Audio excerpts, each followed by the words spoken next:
Hello everyone. First of all आप सभी को मैथमेटिक्स डे की बहुत सारी शुभकामनाएं। यस, आज के दिन 22 दिसंबर को as a national mathematics day celebrate किया जाता है और इसकी शुरुआत 2012 से हुई थी। यस, 2011 26 दिसंबर को prime minister Manmohan Singh ji Madras university गए थे और उस यूनिवर्सिटी में उन्होंने ये डिक्लेयर कर दिया कि अगले साल से 22 दिसंबर को, जो कि रामानुजन जी का बर्थडे था, उस दिन को as a national mathematics day celebrate किया जाएगा। रामानुजन जी एक इंडियन थे और एक बहुत बड़े मैथमेटिशियंस थे। Yes, he is a very good mathematician and very popular mathematician. ठीक है, जिन्होंने नंबर थ्योरी में बहुत सारी कंसेप्ट्स दी थी। साथ ही साथ उन्होंने कुछ ऐसी बातें भी बताई जो बाकी के मैथमेटिशियंस सोच भी नहीं सकते। यस, तो ये बहुत ही कह सकते हैं उनके कुछ पॉइंट्स ऐसे इन्होंने दिए हैं मैथमेटिक्स में जो शायद आप भी कल्पना नहीं कर सकते। तो आज में, जो कि सर का जन्मदिन है, आज सर का बर्थडे भी है और आज का दिन हम पूरा इंडिया, पूरा world as a mathematics day मना रहा है, सेलिब्रेट कर रहा है। तो आज मैं रामानुजन जी के बारे में कुछ बातें बताना चाह रहा हूं कि आखिर इनके मैथमेटिक्स के बारे में कुछ फैक्ट्स हैं। तो कुछ फैक्ट्स डिस्कस करूंगा, मैं सारे तो डिस्कस नहीं कर सकता, राइट, बट हाँ, मैं कुछ बहुत ही पॉपुलर फैक्ट्स डिस्कस करने वाला हूं। तो आप लोग इस वीडियो के साथ बने रहिए, आपको बहुत मजा आने वाला है। तो पहला मतलब रामानुजन जी के जो मैथमेटिक्स के फैक्ट्स थे, उन फैक्ट्स में जब से पहला फैक्ट्स है हमारे पास, इसको हमने लिया है, इसका नाम है Ramanujan's paradox. Yes, what is the meaning of paradox? Paradox मतलब होता है विरोधाभासी। पैराडॉक्स मतलब होता है एक्सपेंशन, एक्सेप्शन। मतलब ऐसा समझ सकते हो कि विरोधाभासी बात कर रही है। कोई आपसे कहे कि सूरज ना पश्चिम से उगता है, तो तुम कहोगे यार कैसी बात कर रहे हो, सूरज पश्चिम से कब उगेगा, वो तो पूरब से उगता है, राइट। तो ऐसे ही मैथमेटिक्स की कोई उन्होंने एक दो बातें ऐसी करी और उसको प्रूव करके दिखाया, अपनी बात को प्रूव भी किया उन्होंने, राइट, केवल बोला नहीं, प्रूव भी किया।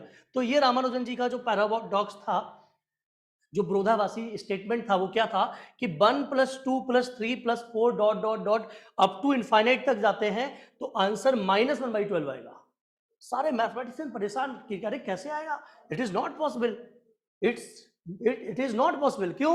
क्योंकि आप जानते हो 1 to n तक नेचुरल नंबर का सम का फॉर्मूला भी तुमको पता है, बट इनफाइनाइट तक मैं भी आपको हमेशा ही बोलता हूं कि भाई अगर सारे पॉजिटिव नंबर ऐड होते चले जा रहे तो इनफाइनाइट आंसर होगा। यस, इवन अगर देखा जाए तो ये अर्थमेटिक प्रोग्रेशन है। अर्थमेटिक प्रोग्रेशन में अगर इनफाइनाइट टर्म का सम करते हैं तो आंसर क्या होता है? इनफाइनाइट होता है।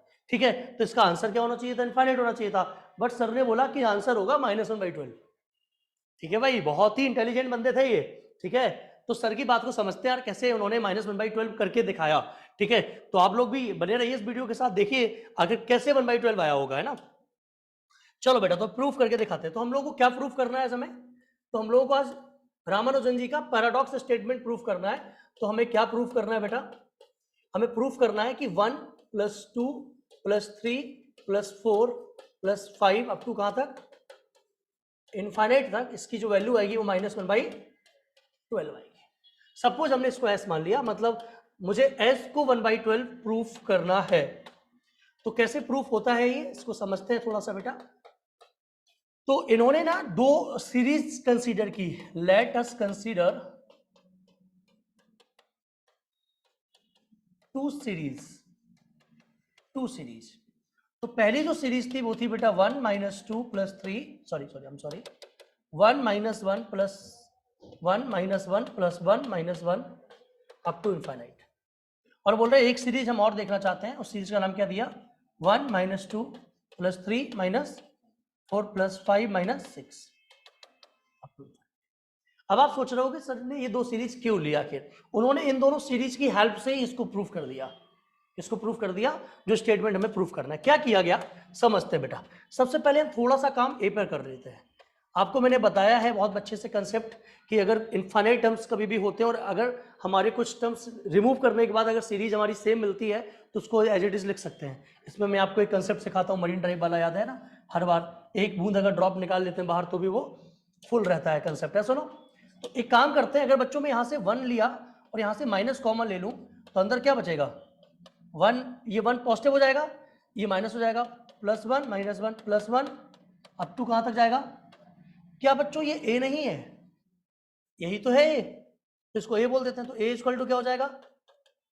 तो बेटा इसे इधर भेज दो, तो 2a इक्वल टू 1, मतलब a का जो वैल्यू आ गया वो क्या आ गया, मतलब इस सीरीज का जो वैल्यू आ रहा है वो क्या आ रहा है, 1/2 आ रहा है। ठीक है, अगर आप नॉर्मल भी सोचना चाहो तो ये एक हमारा जीपी बन गया है। ठीक है, इस तरीके से भी कर सकते हो, बट जो बच्चे जीपी जानते हैं वो लोग जानते हैं पहला टर्म ए हो जाएगा 1 माइनस, और जो हमारा जो कॉमन रेशियो चल रहा है माइनस 1 है, तो माइनस माइनस क्या हो जाएगा, +1, तो आंसर क्या आ जाएगा 1/2। या सुनो, एस इनफाइनाइट अगर जीपी से भी निकालना तो इसकी वैल्यू क्या आ जाएगी, 1/2 आ जाएगी। क्लियर है बात।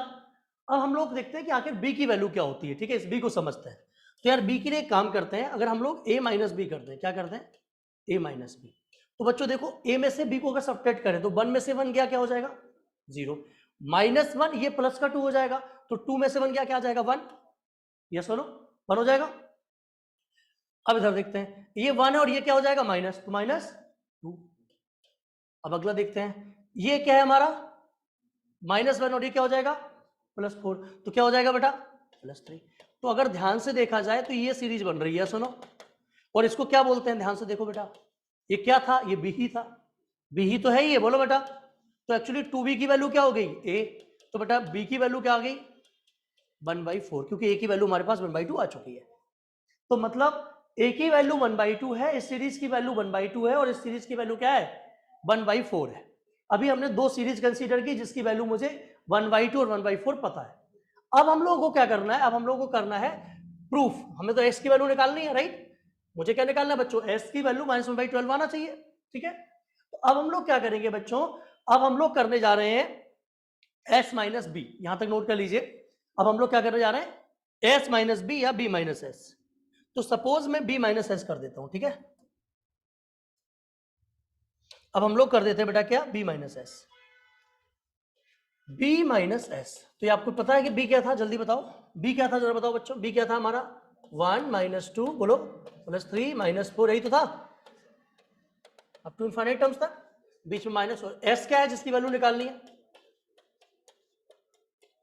अप टू इनफाइनाइट तक। यस और नो, ये रामानुजन जी ने सब कुछ किया है। ठीक है भाई, मेरा उसमें कोई क्रेडिट नहीं है, ये रामानुजन जी ने किया है। ठीक है, बट मैं आपको एक्सप्लेन कर रहा हूं अपने टर्म्स में। तो बच्चों b माइनस एस की वैल्यू क्या हो जाएगी, अगर मैं पूछूं आपसे, तो 1 से 1 कैंसिल हो जाएगा, ये 2 से 2 -4 हो जाएगा। यस और नो, देखो -2 -4 हो जाएगा, ये 3 से 3 क्या हो जाएगा कैंसिल हो जाएगा, ये -4 और वहां से -4 क्या हो जाएगा -8 -12 -16। यस और नो, ऐसा हो जाएगा, बोलो बच्चों। तो b माइनस एस की वैल्यू अगर मैं यहां से -4 कॉमन ले लूं तो अंदर क्या बचेगा 1 + 2 + 3 + 4, ये वही है क्या s, ये क्या है हमारा, तो -4s हो जाएगा। तो बच्चों अगर मैं इस 4s को इधर भेज दूं तो क्या हो जाएगा 4s - s = -b हो जाएगा। तो 3s की वैल्यू -b हो जाएगी, s की वैल्यू -b/3 हो जाएगा। और अगर मैं b की वैल्यू पुट कर दूं तो -4 × 1/3 क्या आ जाएगा आंसर। अभी और भी फैक्ट हमारे पास है, आप वीडियो के साथ बने रहिए, रामानुजन जी के कुछ और भी फैक्ट्स हैं मैथमेटिक्स के। तो एक नेक्स्ट फैक्ट है हमारा Hardy Ramanujan number. Yes, Hardy एक रामानुजन जी के फ्रेंड थे जिनकी हैबिट क्या थी, वो नंबर्स को बहुत गौर से देखते थे और नंबर्स को देख के उसको नोट कर लेते थे और उसके बारे में तरह तरह की चीजें सोचते रहते थे। कौन, हार्डे जी। एक दिन हार्डे जी क्या करे, एक टैक्सी में सवार थे, तो उन्होंने टैक्सी का नंबर क्या पाया 1729। जब उन्होंने ये नंबर पाया तो उन्होंने कहा कितना गंदा नंबर है ये 1729। और वो अगले दिन रामानुजन जी से मिलने पहुंचे, बोले यार कल मैंने एक नंबर देखा, बहुत ही गंदा नंबर नजर आया मुझे। बोले क्या, बोले 1729। रामानुजन जी बोले गंदा क्यों दिख रहा है, बोले अजीब सा नंबर दिख रहा है बहुत मुझे। बोले रामानुजन जी बोले कोई बात नहीं, एक काम करो, मैं इस नंबर के बारे में और कुछ सोचूंगा, तो मुझे कल मिलना। ठीक है भाई, हार्डी जी जो उनके फ्रेंड थे वो अगले दिन पहुंचे रामानुजन जी के पास। बोले यार कुछ देखा क्या, बोले हाँ वो नंबर तो एक यूनिक नंबर है, वो नंबर तो एक स्पेशल नंबर है 1729। बोले ऐसा कैसे, बोले वो हाँ ऐसा है। तो रामानुजन जी ने बोला कि ये नंबर इतना स्पेशल नंबर है, हम आपको बताते हैं कि कितना स्पेशल नंबर है बेटा। 1729 स्पेशल नंबर कैसे है, तो उन्होंने बताया कि ये एक सबसे छोटा, ये जो 1729 है ये सबसे छोटा नंबर है, पॉजिटिव नंबर, सबसे छोटा एक ऐसा नंबर है जिसके दो रिप्रेजेंटेशन है, sum of cubes of two numbers. मतलब this number having two representation of sum of cubes of two numbers. मतलब अगर 1 का क्यूब करें प्लस कितने का 12 का क्यूब करें तो आपको मिलेगा 1729। ऐसे ही बच्चों अगर 9 का क्यूब करें और 10 का क्यूब करें तो मिलेगा 1729। तो उन्होंने ये थॉट बताया कि भाई आप देख लीजिएगा ये नंबर हमारा कितना इंपॉर्टेंट नंबर है। 1729 हमारा इतना इंपॉर्टेंट नंबर है कि इससे छोटा ऐसा कोई नंबर मिला ही नहीं है अभी तक, इससे छोटा कोई नंबर मिला ही नहीं है जिसके दो रिप्रेजेंटेशन हो सके। इसीलिए उन्होंने इस नंबर का नाम क्या दिया, यार्डे रामानुजन नंबर। क्यों, यार्डे जी लेके आए थे उनके पास ये नंबर और उस पर काम किसने किया, मैथमेटिशियन रामानुजन जी ने। और ये बात प्रूव करी कि इससे पहले ऐसा कोई नंबर नहीं हो सकता जिसको दो रिप्रेजेंटेशन दिए जा सके at sum of cube of two numbers. Clear है बात। साथ ही साथ उन्होंने यहीं पे नहीं रुके, उन्होंने एक नंबर और बताया कि इसके बाद जो दूसरा नंबर है वो है 4104, उसके भी टू रिप्रेजेंटेशन होते हैं। किसके, 4104 के। और टोटल अभी तक 6 नंबर ही ऐसे मिले हैं जिनके दो रिप्रेजेंटेशन हो पाए हैं। ठीक है, उन्होंने ये भी बताया कि अभी तक टोटल 6 नंबर ही ऐसे हैं पूरे वर्ल्ड में, पूरे रियल नंबर्स में कह सकता हूं कि जिनके दो रिप्रेजेंटेशन है sum of cubes of two numbers के फॉर्म में।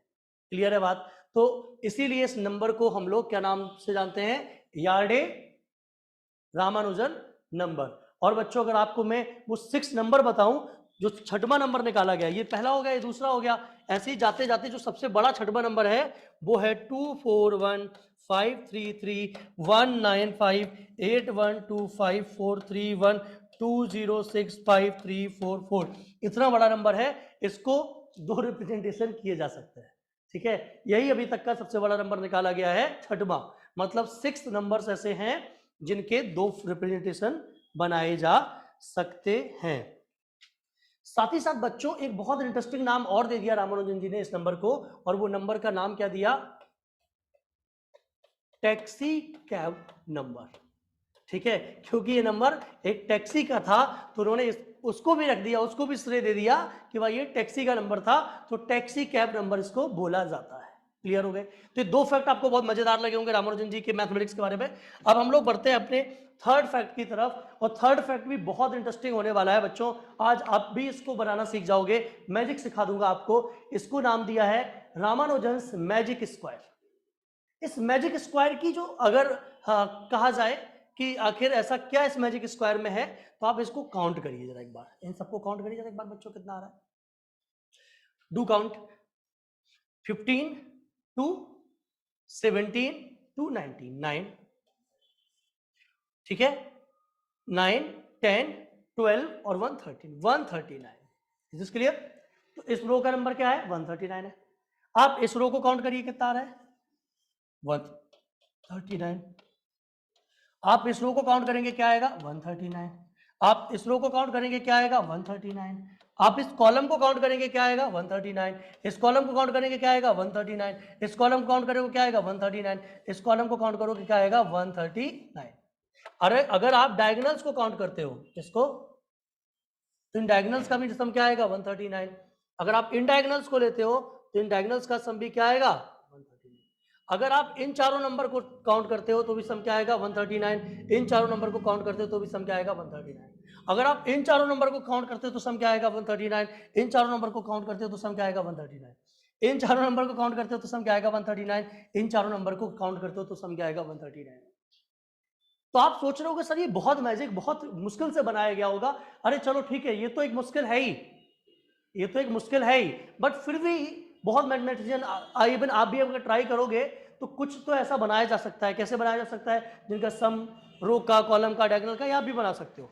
बट यहाँ पे इंटरेस्टिंग चीज ये थी, रामानुजन जी ने जब इसको बनाया, इसका नाम मैजिक स्क्वायर रखा, तो आप देखिए जो पहला 4 डिजिट दिख रही हैं आपको, 22/12/1887, ये सर का क्या था, डेट ऑफ बर्थ। ये सर का क्या था, डेट ऑफ बर्थ था। मतलब अपने डेट ऑफ बर्थ से उन्होंने बनाया था, शुरू किया था 22/12/1887। इस पूरे में जो नंबर है वो देखिए आप इसी तरीके से भरे पड़े होंगे, और ये उनका क्या था, डेट ऑफ बर्थ था बच्चों। बोलिए बच्चों, क्लियर है। Is this clear everyone? 22/12/1887 ये उनका एक डेट ऑफ बर्थ था, और उस डेट ऑफ बर्थ से उन्होंने क्या बनाया था? रामानुजन्स मैजिक बनाया था, रामानुजन्स का एक, यस, नोट कर लिया?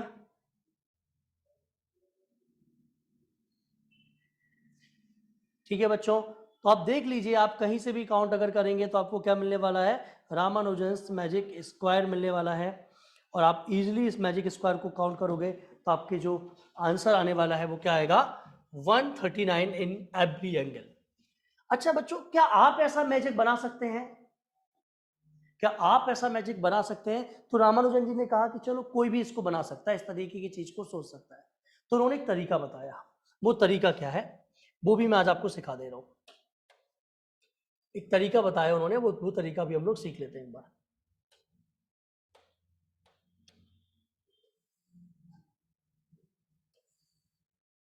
अगर आपको मैजिक बॉक्स बनाना है तो मैं आपको एक मैजिक बॉक्स बताता हूं।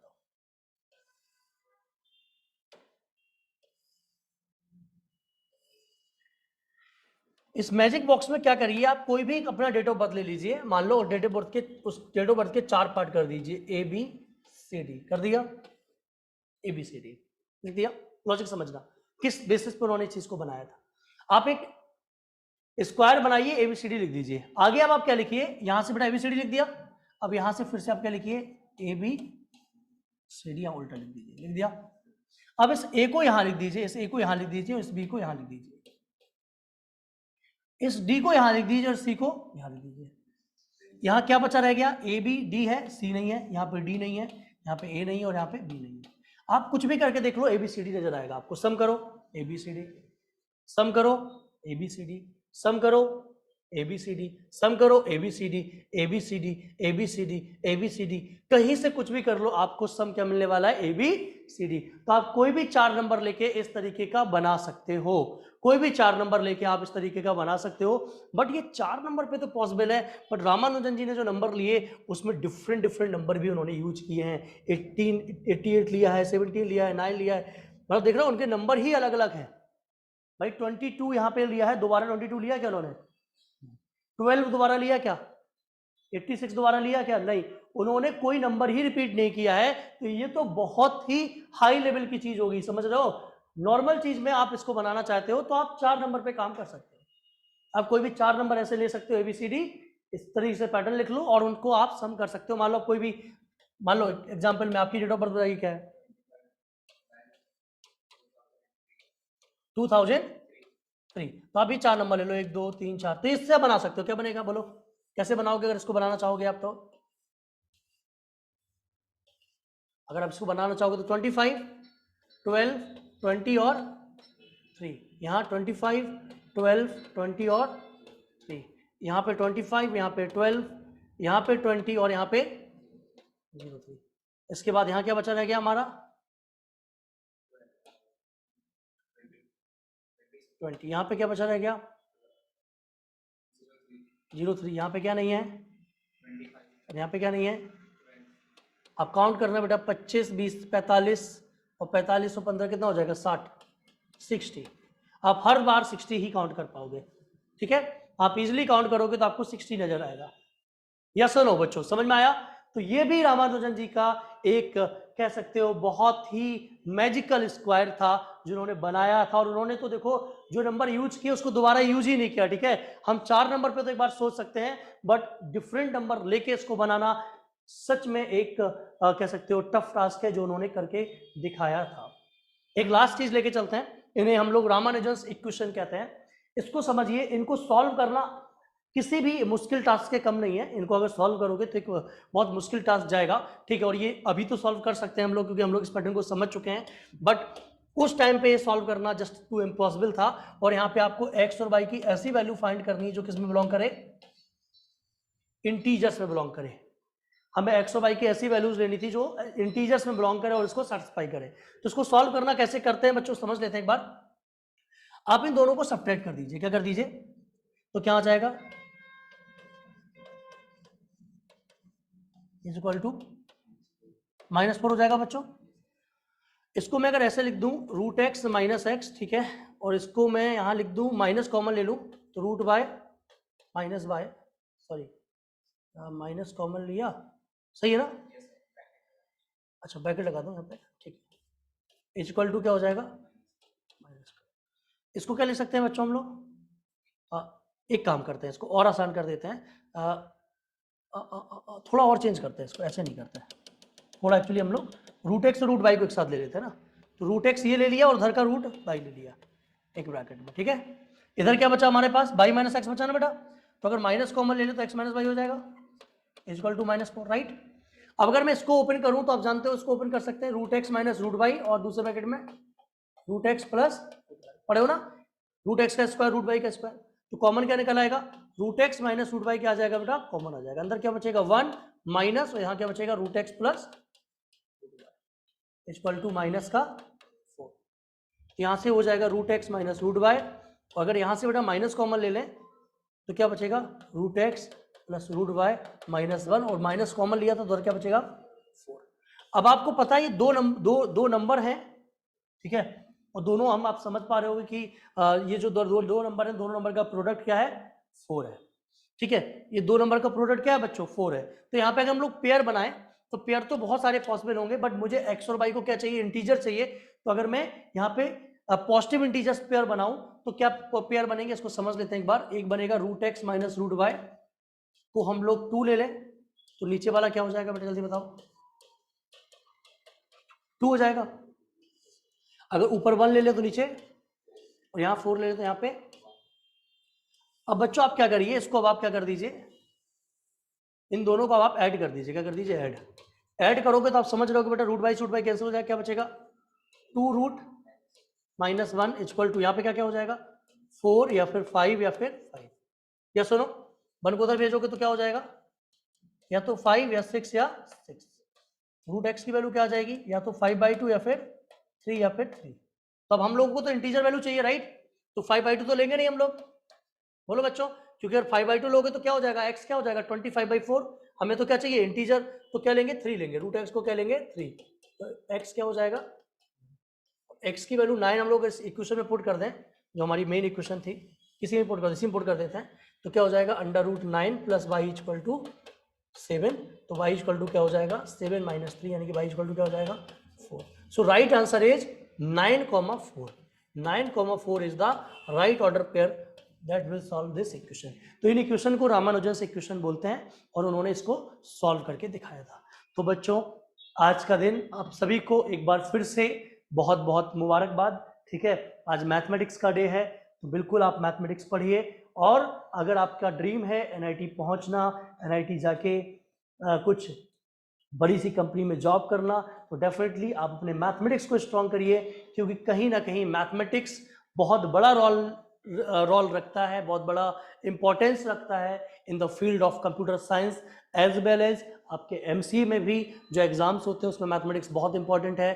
तो आप मैथमेटिक्स पे काम करिए, मैथमेटिक्स की पढ़ाई करिए, और आपको कोई भी प्रॉब्लम है रिगार्डिंग टू मैथमेटिक्स, आप एक्मे एकेडमी पे कांटेक्ट कर सकते हो, नीचे दिए हुए नंबर्स पे कांटेक्ट कर सकते हो, आप एक्मे की टीम से बात कर सकते हो। आपको अगर मुझसे बात करनी है तो आप सर एक्मे की टीम में किसी से भी बात हो, आप उससे बोल सकते हो कि कार्तिक सर से मेरी बात करा दो।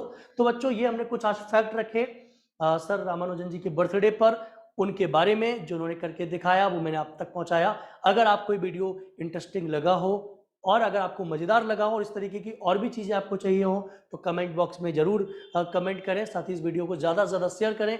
चैनल पे न्यू है तो चैनल को सब्सक्राइब करें। Okay, thank you.